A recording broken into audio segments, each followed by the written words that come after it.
এতক্ষণ ধরে গজল শুনেছেন আপনারা অনেক। না, আমার এটাই হলে হবে কোনি, আমার কম সাউন্ড ভালো, যাতে করে আপনারা কথাগুলো বুঝতে পারেন, তাই তো নাকি?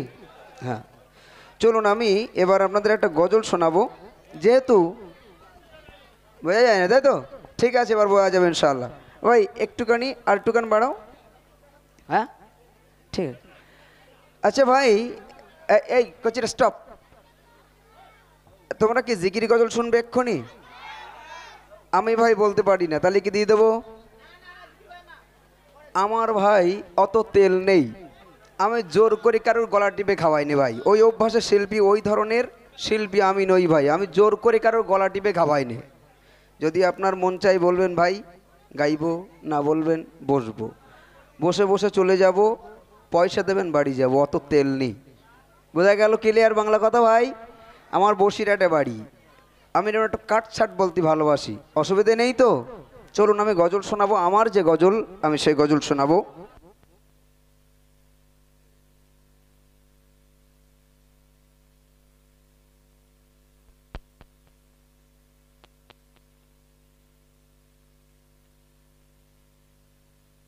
হ্যালো, আস্তে আস্তে আস্তে আস্তে আস্তে আস্তে, হ্যাঁ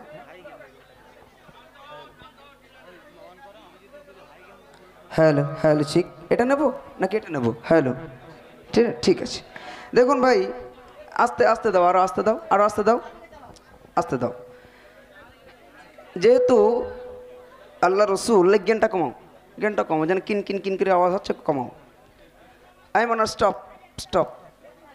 আল্লাহ রসুল দোজাহানের বাদশাহ যতদিন হায়াতে জিন্দিগিতে বেঁচে ছিলেন, ততদিন যত নাত হয়েছে, হামদ হয়েছে, যত বক্তব্য রেখেছেন আল্লাহ রসুল, বেশিরভাগ সময়ই সাহাবারা কেঁদেছেন, হেসেছেন কম। আমার কথাকে ক্লিয়ার বুঝতে পেরেছেন ভাই? আল্লাহ রসুল যতক্ষণ বক্তব্য রাখতেন, বেশিরভাগ সময় সাহাবারা এত কাঁদতেন, এত কাঁদতেন, মাঝে মাঝে রসুল কখনো কখনো মজার দুই একটা কথা বলতেন হাসানোর জন্যে, কখনো কখনো। কিন্তু বেশিরভাগ সময় আল্লাহ রসুল বক্তব্য রেখেছেন, সাহাবায়ে কেরামরা বসে বসে কেঁদেছেন। কারণ ইসলাম তামাশার জিনিস নয়। ইসলাম, কথা বলুন, ইসলাম তামাশার জিনিস নয়। এখানে ছোট ছোট বাচ্চা মেয়েরা রয়েছে, আমার একটা কথা মনে পড়ে যায়। আল্লাহ রসুল দোজাহানের বাদশাহ হাবিবুল্লাহ জনাবে মোহাম্মদুর রসুল্লাহ সাল্লাল্লাহু আলাইহি ওয়াসাল্লাম বসে আছেন। আমার মায়ের একটু ভালো করে শুনবেন।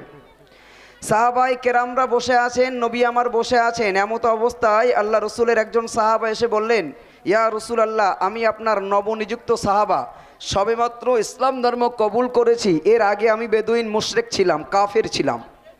ইয়া রাসূলুল্লাহ, ইসলাম আমার ভালো লেগেছে, তাই ইসলাম কবুল করেছি। এখন আপনার কাছে আমার কিছু প্রশ্ন, আপনি একটু বলে দেন।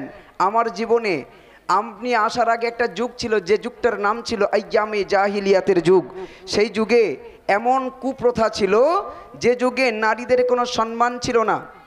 আজও দেখতে পাওয়া যায়, যার তিনটি মেয়ে, একটা মেয়ের পর আর একটা মেয়ে হয়, দেখবেন মানুষ তাকে খোটা দেয়, দেয় না ভাই? খোটা দেয়, আর বলে আবার মেয়ে হইয়ে, ও মেয়ের কড়া। কিছু কিছু বুড়ি রয়েছে, পেট দেখি বলে ওর মেয়ে, ওর পেটে আবার মেয়ে রই, বলে না ভাই এরকম? টানা মারে ভাই, এরকম কিছু কিছু বুড়ি আছে, তারা এসবগুলো বলে বেড়ায়। আল্লাহ রসুলের কাছে সেই সাহাবা এসে বলেন, ইয়া রসুল আল্লাহ, ইয়া হাবিব আল্লাহ, হুজুর আমার জীবনে মস্ত বড় কিছু পাপ করেছি, আপনি একটু বলেন কি কাজ করলে মাপ পাবো? নবী আমার বললেন, তুবু ইলাল্লাহি তাওবাতান নাসুহা, তুমি তওবা করো। সাহাবা বললেন, ইয়া রসুল আল্লাহ, তওবা করলে মাফ হবে না, কারণ আমি যে পাপ করেছি এটা মাফ হওয়ার নয়। তো বললেন, তাহলে কি কাজ করেছো তুমি, কি অন্যায় করেছো? তখন সাহাবা বললেন, ইয়া রসুল আল্লাহ, আমার একটা ছোট্ট বাচ্চা মেয়ে ছিল, যে মেয়েটার নাম ছিল জামিলা। সেই জামিলা নামক মেয়েটাকে আমি জীবন্ত কবর দিয়েছিলাম। যখন কবর দিচ্ছিলাম, আমার মেয়েটা হাউমাউ করে কাঁদছিল আমার দিকে ফিরে, আর এই কথা বলছিল। কি বলছিল? কমিটির ছেলেরা ভাই, মদিনার সংস্থা ভাই, কথা বলো না ভাই, একটুখানি শোনো। হ্যাঁ, আল্লাহ রসুল বললেন কি করছিল? তখন বললেন, আমার ছোট্ট বাচ্চা মেয়েটাকে আমি কবর দিচ্ছিলাম, আমার মেয়েটা ঝরঝর করে কাঁদছিল আর আমার কাছে মিনতি করছিল। কি মিনতি? কবি লিখছে, শোন। अब तुम्हारे কাছে আমি চাই না কিছু বার,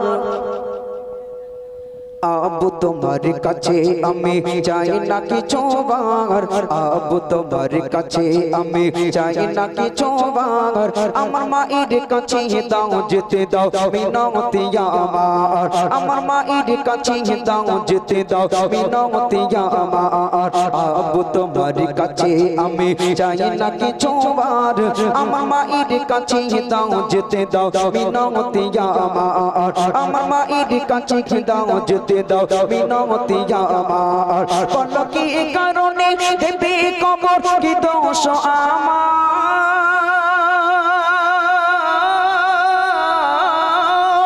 বলো কি কারণে দেবে কবর কি দোষ আমার, আমি কইনি ছেলে তাই বলে কি নেই বাঁচার অধিকার, আমি কইনি ছেলে তাই বলে কি নেই বাঁচার অধিকার, আবু তোমার কাছে আমি চাই না কিছু বার, আমার মায়ের কাছে দাও যেতে দাও মিনতি আমার, আমার মায়ের কাছে দাও যেতে দাও মিনতি আমার, নবীর কাছে নবীর কাছে কেঁদে বলে দাগিয়া কালবি, যে ভুল আমি করেছি ক্ষমা পাবো কি আমি, নবীর কাছে কেঁদে বলে দাগিয়া কালবি, যে ভুল আমি করেছি ক্ষমা পাবো কি আমি, যে ভুল আমি করেছি ক্ষমা পাবো কি আমি,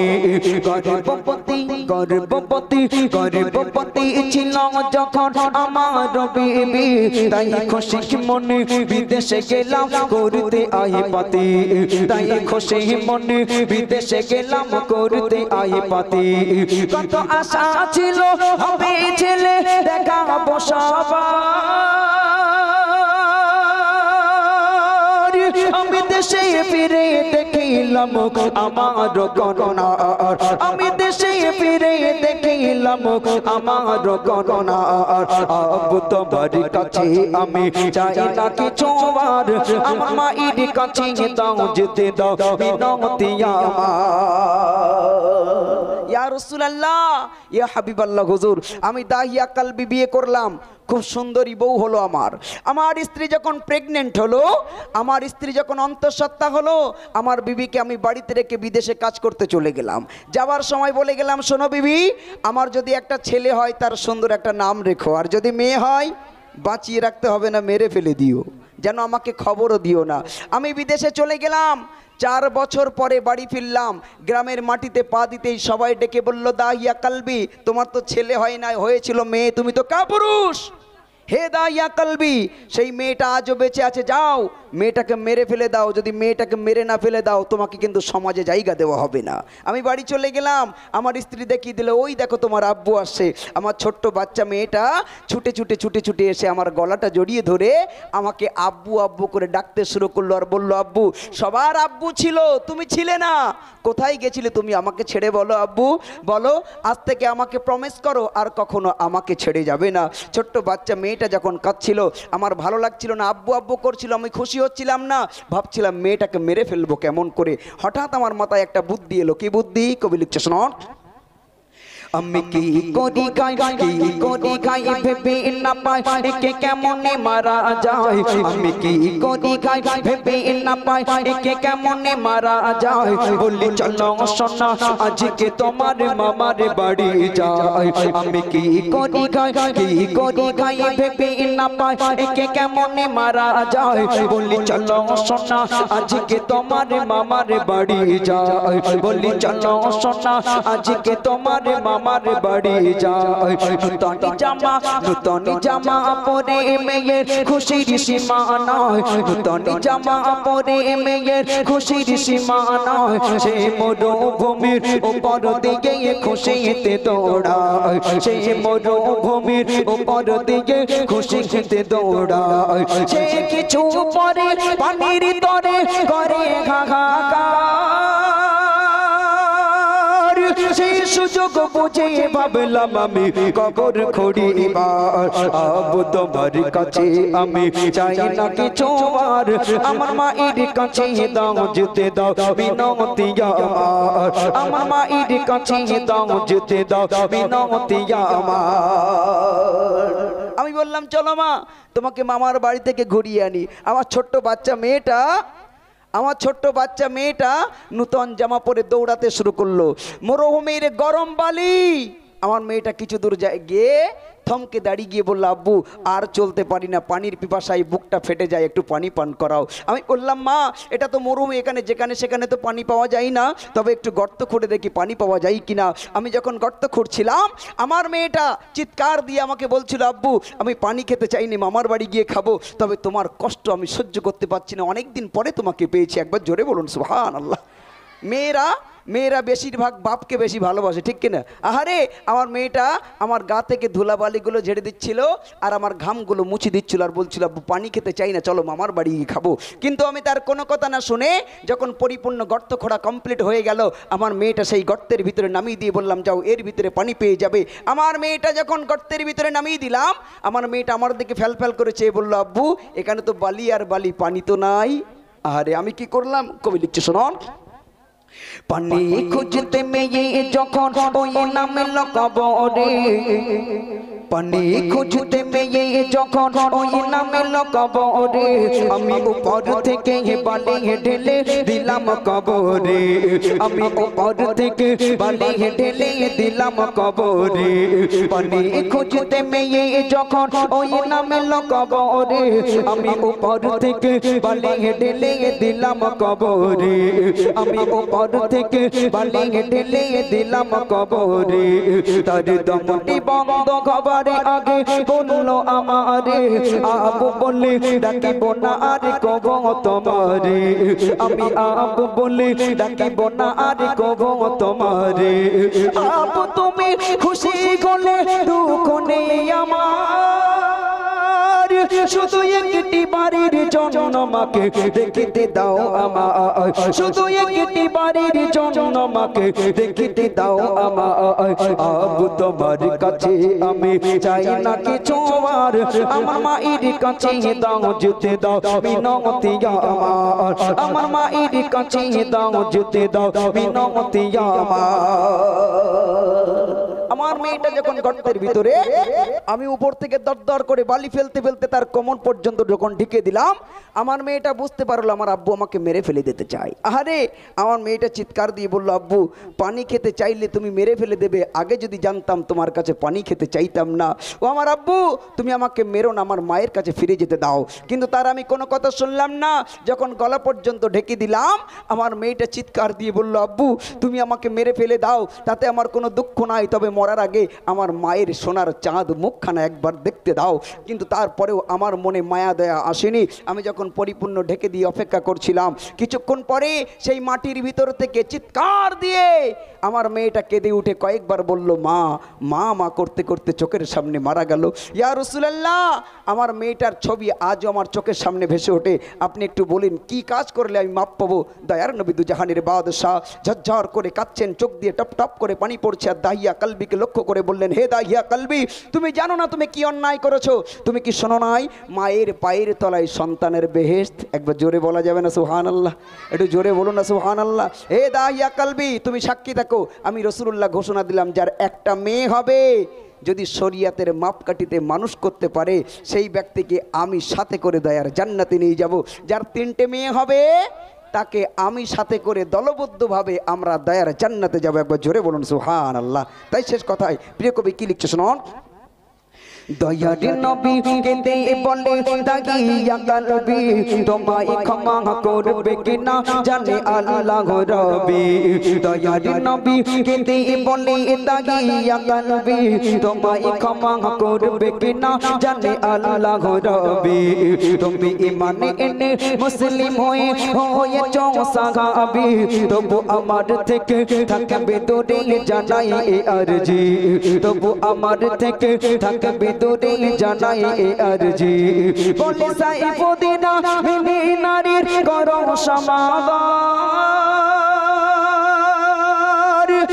নারী জাতি গোলাম তোমার জান্নাতের রাগাবার এই নারী জাতি গোলাম তোমার জান্নাতের রাগাবার আবু তোমার কাছে আমি চাই না কিছু বার আমার মায়ের কাছে দাও যেতে দাও মিনতি আমার আমার মায়ের কাছে দাও যেতে দাও মিনতি আমার মায়ের কাছে দাও যেতে দাও মিনতি আমার একটু তকবীর দিন তো নারী তাকবীর আর জোরে সোরে হবে নারী তাকবীর নারী তাকবীর আলহামদুলিল্লাহ। চলুন এবার রিকোয়েস্টের গজল গাইব একটা, তারপরে আবার অন্য শিল্পী যারা রয়েছে তাদের হাতে মাইক তুলে দেবো। আমার একটা গজল রয়েছে, সেই গজলটি আমাকে রিকোয়েস্ট করেছে আসলেই যে ভাই গজলটি বলবে। আমি যে গজলটি পরিবেশন করলাম যে মায়ের পায়ের তলায় সন্তানের বেহেশ, আপেলের গজল এক্ষুনি বলবো, একটু পরে বলি নাকি এক্ষুনি? আচ্ছা আচ্ছা ঠিক আছে, চলুন তাহলে এই গজলই বলি। আমি মানে চুরি করে খেলে কি হয় রে বাপ, জানিস তোরা কি হয়? গুনাহ হয়। বাহ মাশাআল্লাহ, এটা তো ভালো জানে তো, মাশাআল্লাহ। তবে চুরি করে খেলে গুনাহ হয়, আবার চুরি করে খেতে বেশি মানুষ ভালোবাসে, তাই না? চুরি করে খেতে সবাই পছন্দ করে। ইরাম হচ্ছে কেন করছে তাই বলে এরকম একটা তাল না পড়লে গাইবো কী করে? কিচ্ছু ঘোড়ার ডিম পড়ে না, এরকম করে গাইলে তো আজ মানে সকালবেলা তো বাড়ি যাব শেষ। কত কষ্ট করে গাইছি জানো এই মাইকে? এখন এই হুস একটুখান বাড়াত বলি ক্যাঁ কি হ্যালো হ্যালো চিক চেক হ্যালো কিন আওয়াজটা মোটেই কমছে না। হ্যাঁ কটলেসটা নেব, তাই হোক। হ্যালো হ্যালো চিক, হ্যাঁ থাক দিন, এত জ্ঞান টানলে হয় না। এমন এই স্টপ, চুপ করো শোনা বলি। আমার বাবু রিকোয়েস্ট করেছেন, জান্নাতি রিকোয়েস্ট রয়েছে, সেটা পরে বলবো। এখন ওই দেখা যায় স্রোত বয়ে যায়। এই গজলটা কার গজল জানেন? পীরানি পীর দস্তগীর গাউসুল আজম বড় পীর আব্দুল কাদির জিলানী রহমাতুল্লাহ আলাইহির আব্বাজানের ঘটনা। ভাই আমাদের ঘরে যখন বাচ্চা কাচ্চা হয় দেখবেন ছোট ছোট বাচ্চাদের মারা গাল টেপে আর খাওয়ায় আর বলে খাও তোর মোটা হতে হবে, পড়ানোর সময় হলে পড় তোর ডাক্তার হতে হবে, তোর মাস্টার হতে হবে, বলে না ভাই? বলে তো নাকি? ট্রিট করে, বিরাট বাজেভাবে ট্রিট করে। আমার মনে মনে হয় যে এই যে মা বোনগুলো এরা যেভাবে সন্তানের ট্রিট করছে, এরা যদি নিজেরা এরকম হতো না দুনিয়ায় অশান্তি থাকতো না, থাকতো ভাই, সব লয়ার পাস হয়ে যেত। কিন্তু ভাই মায়েরা বাচ্চা হওয়ার পরে বুঝতে পারে যে কোনটা সঠিক কোনটা ভুলের, আগে জানতে পারে না। আল্লাহর বলি বড় পীর আব্দুল কাদির জিলানী রহমাতুল্লাহ আলাইহি তার আব্বা জান হজরতে আবু সালেম মুসা জাঙ্গি কেমন ছিলেন, তার মা কেমন ছিল। তিনি নদীর ধার দিয়ে হেঁটে হেঁটে যাচ্ছেন, ক্ষুধার্ত তৃষ্ণার্ত টলছে আহারে। কিছু দূর যাওয়ার পরে নদীতে নেমেছেন, এক হাজলা পানি খাবে তাই। তারপর কি ঘটনা ঘটছে কবি লিখছে শুনুন।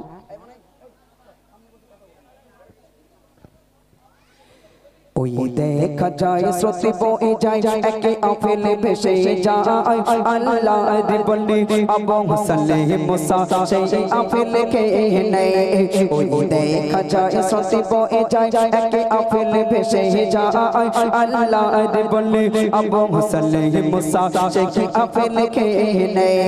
বলে না জেনে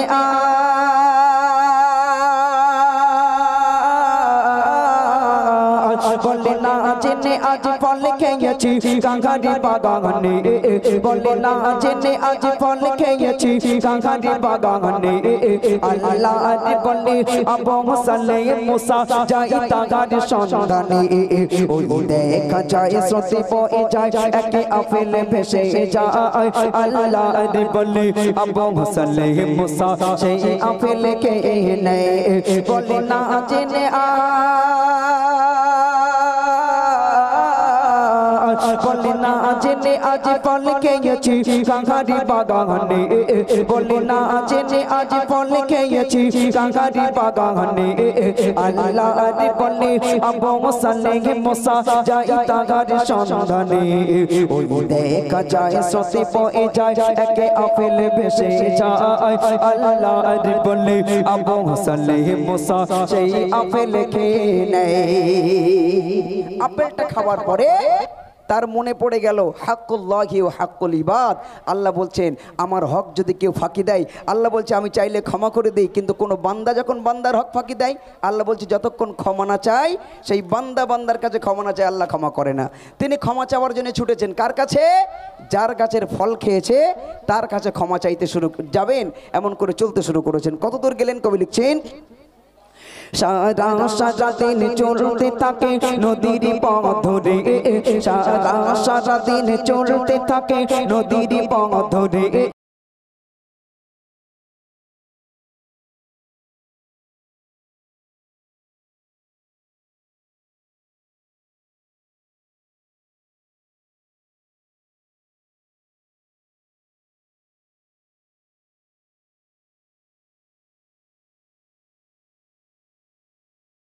কথায় খোঁজে তাহারে, সে চাইতে ক্ষমা গেল তখন সেই মালিকের দ্বারে, সে চাইতে ক্ষমা গেল তখন সেই মালিকের দ্বারে। বলে বিনা হুকুমে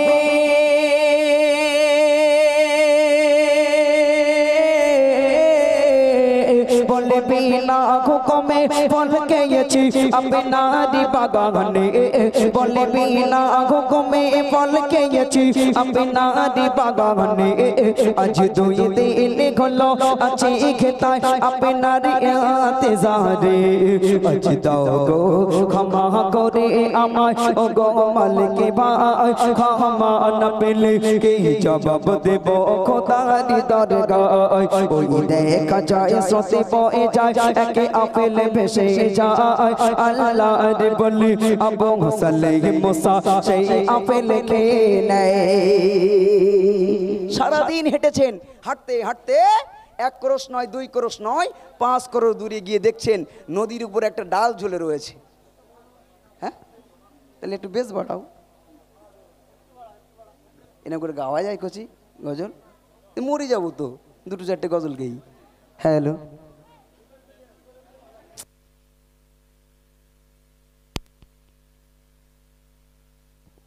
hello hello hello hello hello check check, hello hello check, hello hello check, test test, hello hello, একটু বাড়াও দেখি একটু। কী সব বোনের এতক্ষণ ধরে সেটিং হচ্ছে না, কি ঘোড়ার ডিম করছো আল্লাহ ভালো জানে। আল্লাহর বলি হযরতে আবু সালেহ মুসা জঙ্গি রহমাতুল্লাহি আলাইহি হাঁটতে হাঁটতে 1 ক্রোশ নয় 2 ক্রোশ নয় 5 ক্রোশ দূরে গিয়েছেন, দেখেছেন একটা নদীর উপরে ডাল ঝুলে রয়েছে। যেমন আপেল তিনি খেয়েছিলেন সেই একই রকম আপেল ঝুলছে। বাগানের ভিতরে প্রবেশ করলেন, বাগানের মালিককে ডেকে বললেন, হে বাগানের মালিক, আমি আপনার গাছের ফল খেয়েছি, আপনাকে না বলে আপনি আমাকে ক্ষমা করে দেন। বাগান মালিক বলে, কি সর্বনাশ, কত ছেলে পেড়ে খেয়ে নেয় আর পড়ে পেয়ে খেয়েছে, 5 ক্রোশ দূরে কোনো সাক্ষী নাই, আর এখানে ক্ষমা চাইতে এসেছে। এ ছেলে তো যাই তাই ছেলে না, এ নিশ্চয়ই আল্লাহর বলি হবে। তবে কেমন অলি একটু বাজিয়ে দেখা যাক। তখন বাগান মালিক কি বলছে শুনুন।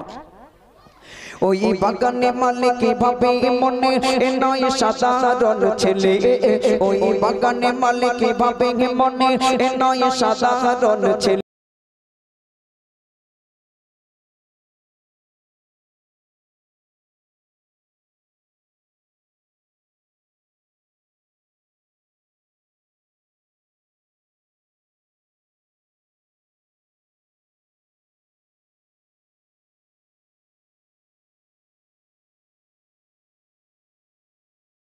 করতে পারে ক্ষমা তোমার যদি দাও কথা মরে, এই আপেল বাগানে থাকতে হবে আমারি গোলাম হয়ে, এই আপেল বাগানে থাকতে হবে আমারি গোলাম হয়ে। তারে বলে সাজা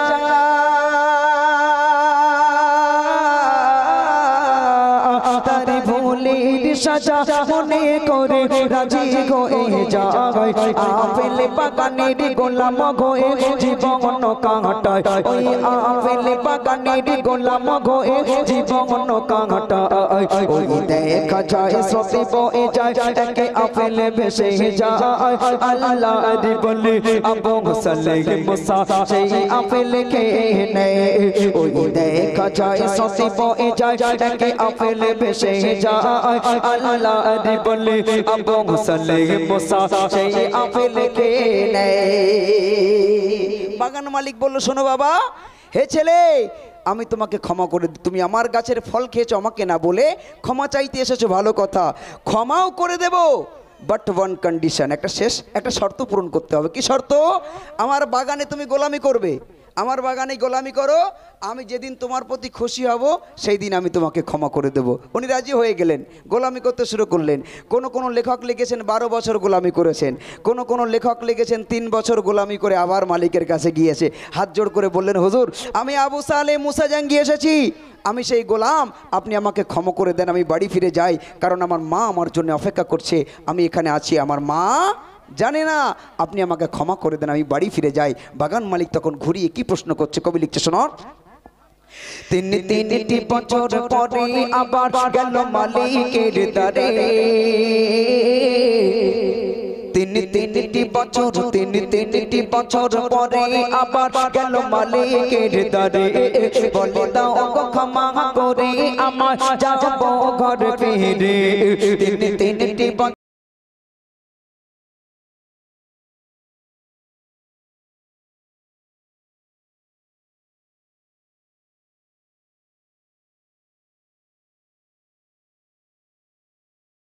এবারে মালিক বলে ক্ষমা করে দেব তোমারে, আমার মেয়েকে তোমায় বাবা করতে হবে বিয়ে, আমার মেয়েকে তোমায় বাবা করতে হবে বিয়ে, সে মেয়ে কানা ঘোড়া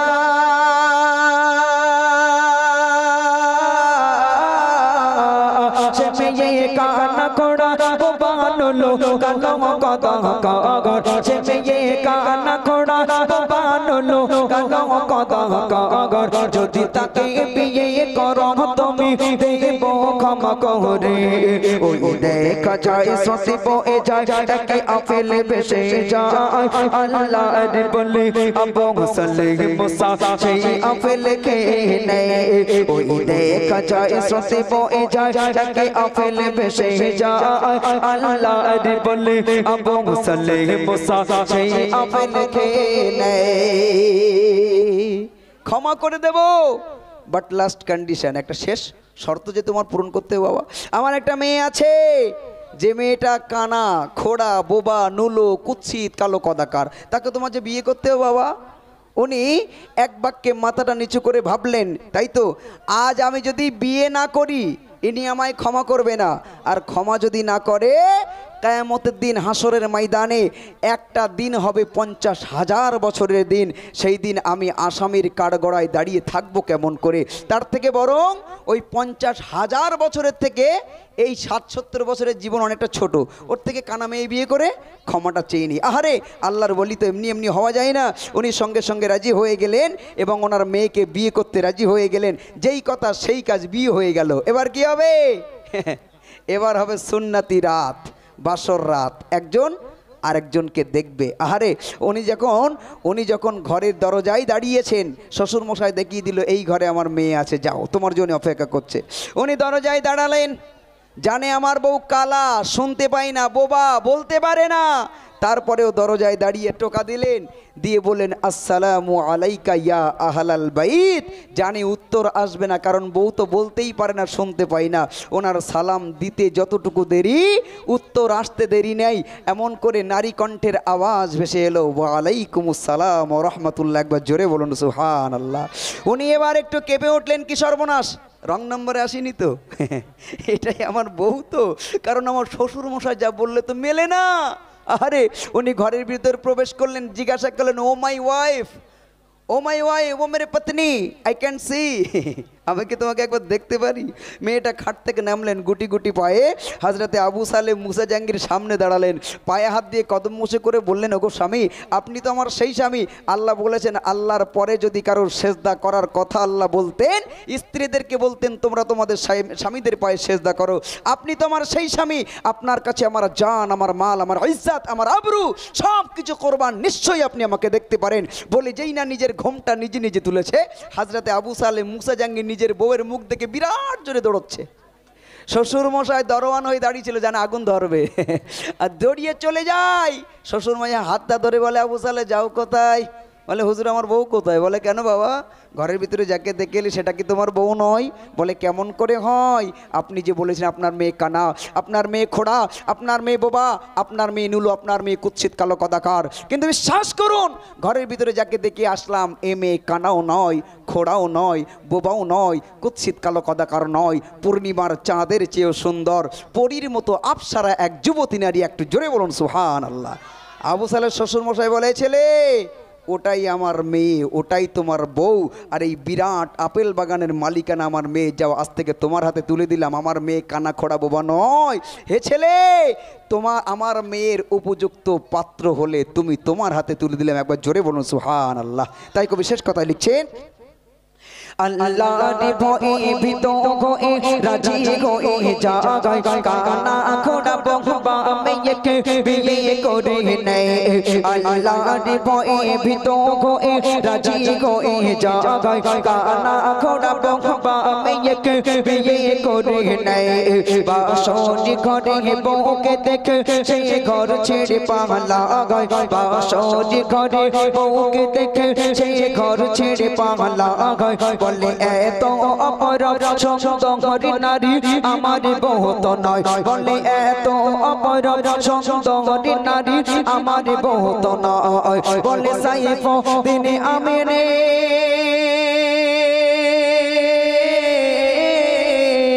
বলে সাইফ দিনে আমেনে ও মা জননী ও এমন রমণী।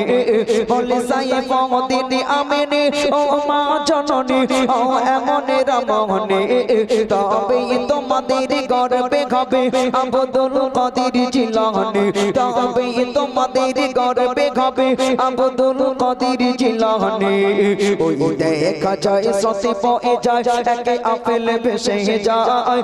আল্লাহর বলে আবু সালেহ মুসা সেই আপেল খেয়ে নেয়। ওই দেখা যায় সসি পয়ে যায় একে আপেল ভেসে যায়। আল্লাহর বলে আবু সালেহ মুসা সেই আপেল খেয়ে নেয়।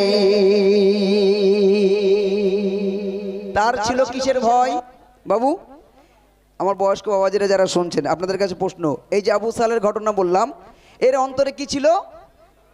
কি ছিল? আল্লাহর ভয় ছিল।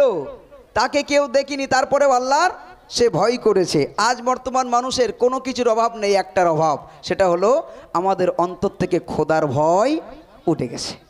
আল্লাহর বলি, আল্লাহর নবীর, আল্লাহর রসুলের স্ত্রী হজরতে আম্মাজান খাদিজাতুল কুবরা, প্রথম স্ত্রী। শুনেছেন বাবু আপনারা? নিশ্চয় শুনেছেন।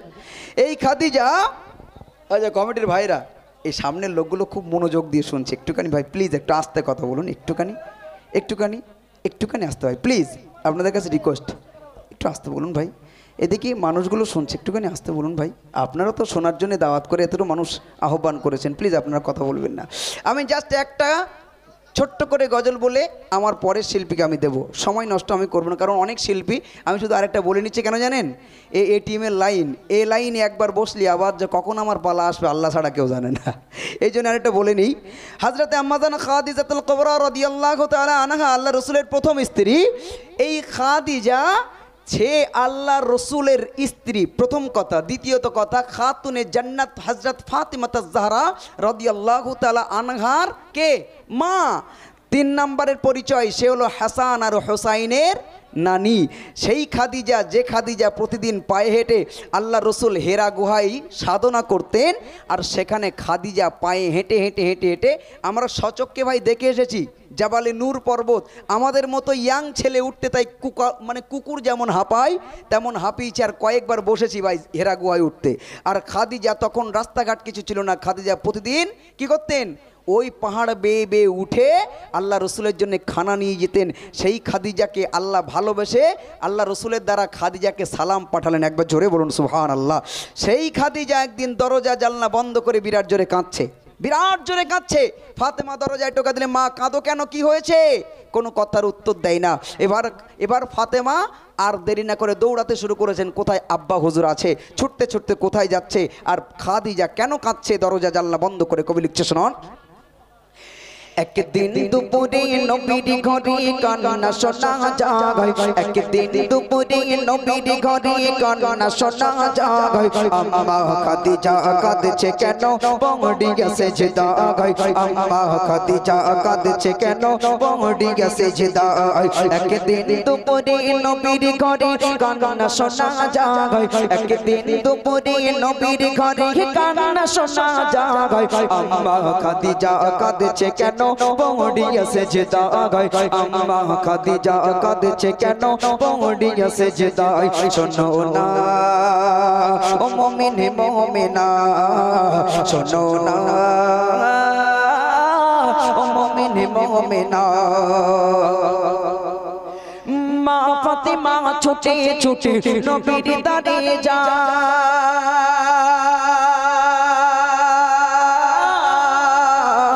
মা ফাতেমা ছুটে ছুটে নবীর দাঁড়ে যায়। গিয়ে মায়ের দুঃখের কথা নবীকে শোনায়, গিয়ে মায়ের দুঃখের কথা নবীকে শোনায়। মা ফাতেমা ছুটে ছুটে নবীর দাঁড়ে যায়, মা ফাতেমা ছুটে ছুটে নবীর দাঁড়ে যায়। গিয়ে মায়ের দুঃখের কথা নবীকে শোনায়, সে গিয়ে মায়ের দুঃখের কথা নবীকে শোনায়। দয়ার নবী ঘরে ফিরে দেখলো একা, দয়ার নবী ঘরে ফিরে দেখলো একা। সব দরজা জানালা বন্ধ, শুধু কান্না শোনা যায়, সব দরজা জানালা বন্ধ, শুধু কান্না শোনা যায়। নবী নবী দয়াময় ভেবে না পাই কি কারণে গায়, নবী দয়াময় ভেবে না পাই কি কারণে গায়। আম্মা খাদিজা কাঁদছে কেন পড়িয়া সেজদায়, আম্মা খাদিজা কাঁদছে কেন পড়িয়া সেজদায়। একদিন দুপুরে নবীর ঘরে কান্না শোনা যায়, একদিন দুপুরে নবীর ঘরে কান্না শোনা যায়। আম্মা খাদিজা কাঁদছে কেন পড়িয়া সেজদায়, আম্মা খাদিজা কাঁদছে কেন পড়িয়া সেজদায়। আল্লাহ রাসূল তো জানের বাদশা ছুটে ছুটে বাড়ি আসলেন। আহারে আমার খাদিজা কাঁদছে কেন, কি হয়েছে আমার খাদিজার? দরজায় আসলেন, টোকা দিলেন, খাদিজা ও বিবি খাদিজা, তোমার দরজার সামনে দাঁড়িয়েছি, আমার গায়ের গন্ধ শুকে তুমি বুঝেছো আমি নবী বাড়ি এসেছি। তুমি দরজা খুলে দিয়েছো, আমার টোকাও দিতে হয়নি। হে খাদিজা, আজ কাঁদছো কেন? আমার কথায় কি তুমি ব্যথা পেয়েছো? আমি গরিব নবী, তোমাকে ভালো মন্দ দুবেলা দুমুঠো খেতে দিতে পারি না, তোমাকে ভালো কাপড় চোপড় দিতে পারি না, তাই কি তুমি রাগ করেছো? খাদিজা কাঁদো কেন? দরজা খুলে দাও। খাদিজা কোনো কথার উত্তর দেয় না। নবী এবার অনুনয় বিনয় করে হাত জোড় করে খাদিজার কাছে মিনতি করছে। কেন? কবি লিখছে, শোনো। দয়ার নবী বলল এবার ওগো খাদিজা,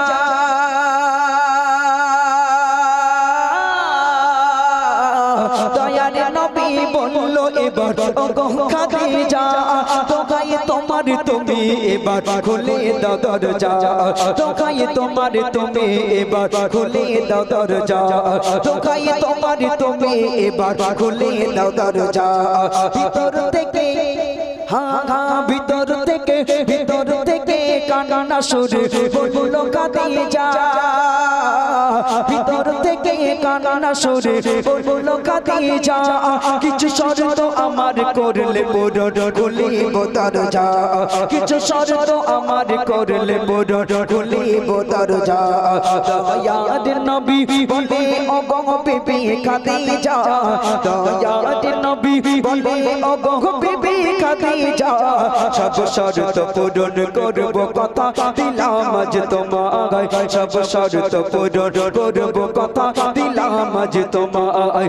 একদিন দুপুরে নবীর ঘরে কান্না শোনা যায়, একদিন দুপুরে নবীর ঘরে কান্না শোনা যায়। আম্মা খাদিজা কাঁদছে কেন পড়িয়া সেজদায়, আম্মা খাদিজা কাঁদছে কেন পড়িয়া সেজদায়। দয়ার নবী বললেন, খাদিজা ও খাদিজা তুমি দরজা খুলে দাও, তোমার সব শর্ত আমি পূরণ করতে রাজি আছি, আমার স্বার্থের ভিতরে যদি থাকে আমি তোমার সব শর্ত পূরণ করব। খাদিজা ঝরঝর করে কাঁদছে আর ভিতর থেকে বলল, ইয়া রাসূলুল্লাহ, ইয়া হাবিবাল্লাহ, হুজুর আগে বাইরে দাঁড়িয়ে আমার শর্তগুলো শুনুন, তারপর যদি রাজি থাকেন দরজা খুলবো। আল্লাহ রসুল চিন্তায় পড়ে গেলেন, খাদিজা চাইবে কি, আমি তো গরিব, আমি তো কিছু দিতে পারি না। এবার খাদিজা যখন বললেন খাদিজা তার শর্তের কথাগুলো বলতে শুরু করেছেন। নবী আমার বাইরে দাঁড়িয়ে খাদিজা সেজদায় পড়ে একের পর এক শর্ত বলছে। কি শর্ত? কবি লিখছে, শোন। প্রথম শর্ত হলো আমি মরিব যখন, খাদিজা বলছে প্রথম শর্ত হলো আমি মরিব যখন,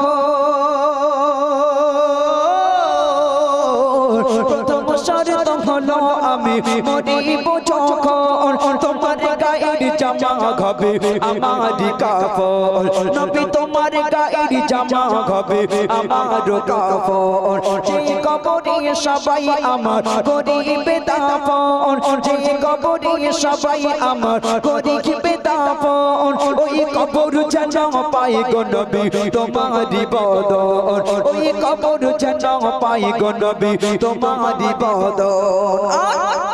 মুনকার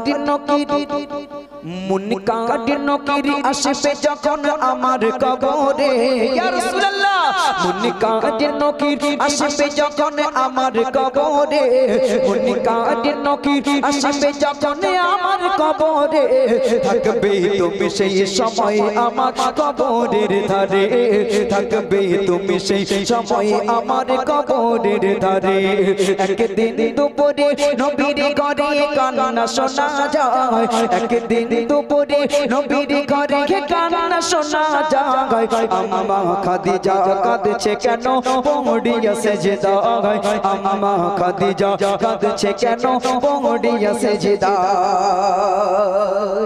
খাদিজা কি চাইলো? সোনার হার। আমাদের ঘরের বউরা হলে কি বলতো, এবার আমার বিবাহ অ্যানিভার্সারিতে কি দেবে তুমি? সোনার গিফট কি দেবে? হাতের চুড়ি নাকি কানের দুল নাকি হাতের বাউটি, কি দেবে তুমি? আমাদের ঘরের বউরা সোনা দানা দ্বারা দুনিয়ার জিনিস ছাড়া আর কিছু চাইবে?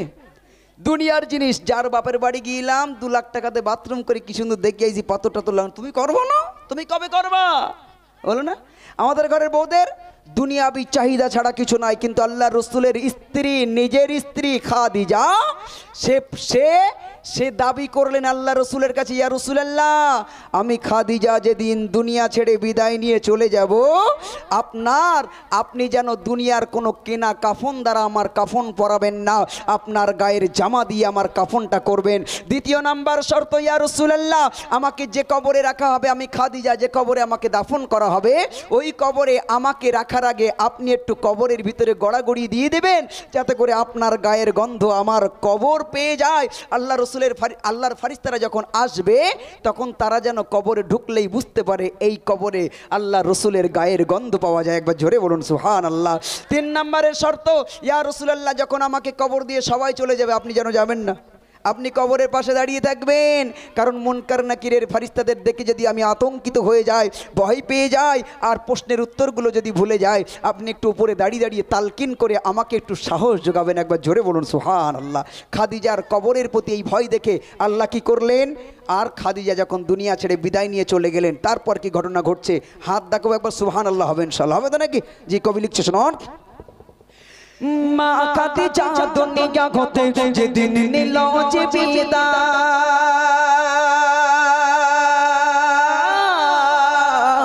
মা খাদিজা দুনিয়া হতে যেদিন নিল যে বিদায়, সব শর্ত পূরণ করলো আমার নবী দয়াময়, সব শর্ত পূরণ করলো আমার নবী দয়াময়। কবরের মাঝে মুনকার নকির, কবরের মাঝে মুনকার নকির, যে সওয়াল জবাব চায়, কবরের মাঝে মুনকার নকির, কবরের মাঝে মুনকার নকির, যে সওয়াল জবাব চায়, কবরের মাঝে মুনকার নকির, যে সওয়াল জবাব চায়, ওই আরশ হতে আল্লাহ তাআলা জবাব দিয়ে দেয়। একটু জোরে বলা গেল না সুবহানাল্লাহ? আরো জোরে বলুন না সুবহানাল্লাহ। নবী আমার দাঁড়িয়ে আছেন, এমত অবস্থায় জিবরিল বলে ইয়া রাসূলুল্লাহ দাঁড়িয়ে আছেন আর খাদিজার মায়া ছাড়তে পারছেন না, বাড়ি যান, সবাই তো বাড়ি চলে গেছে, আপনি দাঁড়িয়ে আছেন কেন? বলে আমি যে খাদিজাকে কথা দিয়েছিলাম মুনকার নাকিরের সওয়ালের জবাবগুলো বলে দেব। বলে ইয়া রাসূলুল্লাহ ইয়া হাবিবাল্লাহ হুজুর, আপনি খাদিজার কি প্রশ্নের উত্তর বলে দেবেন? খাদিজার প্রশ্ন উত্তর অনেকক্ষণ আগে হয়ে গেছে। বলে কেমন করে হলো? আমি তো কবরে ফারিস্তাদের আসতে দেখিনি। বলে দেখবেন কেমন করে? জিবরিল বলে দেখবেন কেমন করে? যখন মুনকার নাকিরের ফারিস্তারা কবরে আসছিল, আল্লাহ ডাক দিয়ে বলল, এই ফারিস্তারা, আমার খাদিজা ঘুমাচ্ছে, ওকে ডিস্টার্ব করো না। ও আমার কি পরিচয় দেবে? আমি পরিচয় দিচ্ছি, শোনো, খাদিজা হলো আমার প্রিয় বান্দি আর আমি হলাম তার রব। একবার জোরে বলুন সুবহানাল্লাহ। বলে স্বয়ং আল্লাহ তার কবরের প্রতি যে ভয়ে কেঁদেছিল, আল্লাহর এত ভালো লেগেছিল, তাই কবরের সওয়ালের জবাব স্বয়ং আল্লাহ আরশ থেকে দিয়ে দিয়েছে। একবার জোরে বলুন সুবহানাল্লাহ। তাই কবি লিখছে, শুনুন, কবরের মাঝে মুনকার নকির যে সওয়াল জবাব চায়, কবরের মাঝে মুনকার নকির যে সওয়াল জবাব চায়, ওই আরশ হতে আল্লাহ তাআলা জবাব দিয়ে দেয়, ওই আরশ হতে আল্লাহ তাআলা জবাব দিয়ে দেয়। সাইফুদ্দিন নামে করো সেই কবরের ভয়, সাইফুদ্দিন নামে করো সেই কবরের ভয়, যে কবর মাঝে আমল ছাড়া কোনো উপায় না গায়, যে কবর মাঝে আমল ছাড়া কোনো উপায় না গায়, যে কবর মাঝে আমল ছাড়া কোনো উপায় না। একদিন দুপুরে নবীর ঘরে কান্না শোনা যায়, একদিন দুপুরে নবীর ঘরে কান্না শোনা যায়, আম্মা খাদিজা কাঁদছে কেন পড়িয়া সেজদায়, আম্মা খাদিজা কাঁদছে কেন পড়িয়া সেজদায়, আম্মা খাদিজা কাঁদছে কেন পড়িয়া সেজদায়। শুনুন, যাই হোক, চলুন এর পরের শিল্পীর কণ্ঠে আমরা গজল শুনবো। আমি এই পর্যন্ত, এরপরে আসলে ইনশাল্লাহ আরও কিছু ঘটনামূলক কালাম আছে, যেহেতু আমি যে বিষয়ই আমাকে এখানে আনা হয়েছে আমি সেগুলোই বলবো ইনশাল্লাহ। চলুন আমরা অন্য শিল্পীর কণ্ঠে গজল শুনতে থাকি।